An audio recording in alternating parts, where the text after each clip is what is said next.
All right, Middlecoff, breakout candidate. Number 3, another quarterback. I would say this guy actually feels like he's got quite a bit of hype.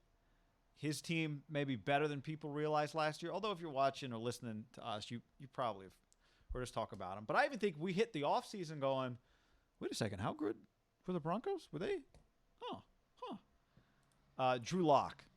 I mean, they've invested around him. Did Elway just say it kind of reminds him of himself or something like that? Jerry Jeudy, KJ Hamler, Noah Fant last year. Home field advantage in an era, in a season where not a lot of people have one just because of the elevation. Defensive head coach, shouldn't be asked to do too much. Last year started 5 games, went 4-1. Seems to have a little bit of, you've watched him talk, I've watched him talk, seems to have just like some of the intangible kind of leadership qualities to him. He's got this what do you weird think? mix of of a lot of, just kind of self-cockiness, but also just good guy, Kind of kind of likable. funny. Yeah. Yeah, I don't know. I haven't seen an interview with him where I didn't go, God, I like Drew Lock. You I'm know what rooting it for is? this kid. You know what it is, John? The times I've seen him talk, it's like it's cockiness, but it's not. He's not like promoting himself. Like I watched one video where it's like all about him kind of being a big personality, but he's talking about how good Jerry Jeudy is. He's not talking about himself. So yeah, there's something there. I just pulled up his college stats guy, and Okay. I'll be honest, I didn't watch that much Missouri football. Now, I would say by like his junior year, we started hearing his name in the vernacular. Like, this guy's a talented guy. People are talking about him. And in fairness, he was on one of the worst teams in the conference. I remember there was a hype game, I think his senior year, against Florida, and he got railroaded. It was just, it was hard. He had an unfair advantage playing Alabama, right? LSU, Auburn. He was on the way shittier team, right? If you just watch college football, Missouri gets on the field with Georgia or Alabama. It's not a fair fight. But here's what I will say about him. He really became a full-time starter his I don't know if it was true freshman or redshirt freshman year, but he played, like, he was really productive for 3 years. He played a lot of football in the SEC, guy. So, like, he has seen elite players, schemed against in the conference against elite teams for a long period of time. Like, he was not a Mitch Trubisky, a one-year wonder, like a legit 3 year starting for Missouri, where he was the starter start to finish and productive. 99 touchdowns in the SEC. Now, some of those came in non-conference games, but 23-10. His junior year, I think, which really put him on the map, 44-13, and then 28-8. And last year, remember, he had that game against the Texans where he threw a bunch of touchdowns. He's tall. He's got a huge arm. They have weapons around him. I left out Cortland Sutton. You would say the wild card is just the coordinator, Pat Shurmur.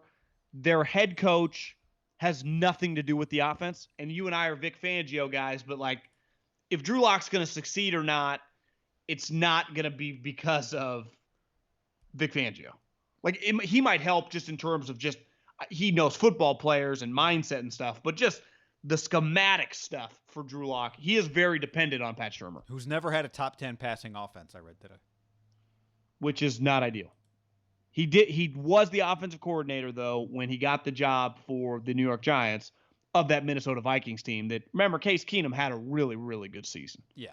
Now, they weren't top 10 passing out, but they were. But they've now had multiple good offenses with multiple different coordinators in Minnesota, right? Yeah, you could say, well, you got Thielen, you got Diggs, you got sweet running backs. Like, you're going to be pretty good. Quarterback that's you're not right. going to make mistakes now. Yeah. Now to your credit, like you said, he didn't do it with Cousins.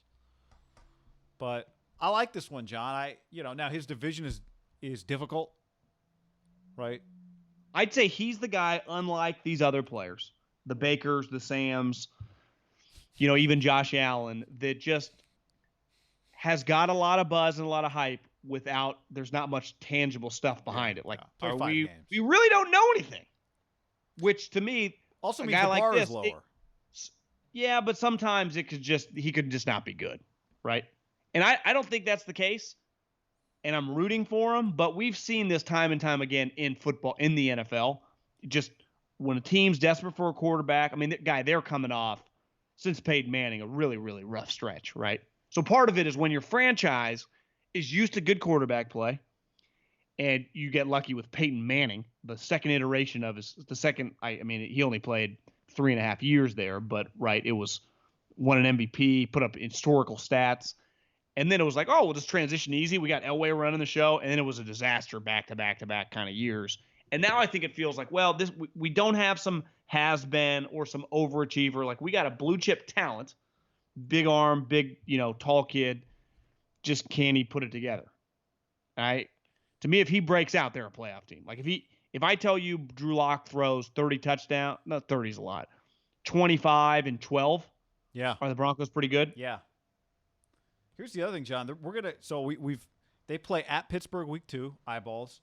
They play Tampa Bay week 3, eyeballs. They play at the Jets week 4, eyeballs. They play at New England week 5, eyeballs. That's Denver's schedule. Guy, that's a really, really hard first Start 5 with games. Tennessee, but yeah. I mean, Yeah, that's that brutal. first 5 games, would you say week 1 at home is kind of a must-win just to give yourself a little breathing room? Because those next 2 weeks are, you said at Tampa? No, Tampa at home, but then they go to the Jets on Thursday Night Football. Jeez Louise. Is there a chance they're 0-4? Yeah. Now, Pittsburgh's going to, Pittsburgh's going to have a big letdown after they win us money week 1. Yeah, so that's going true. to be emotional for them. Do it for the Hams. But, yeah. Football's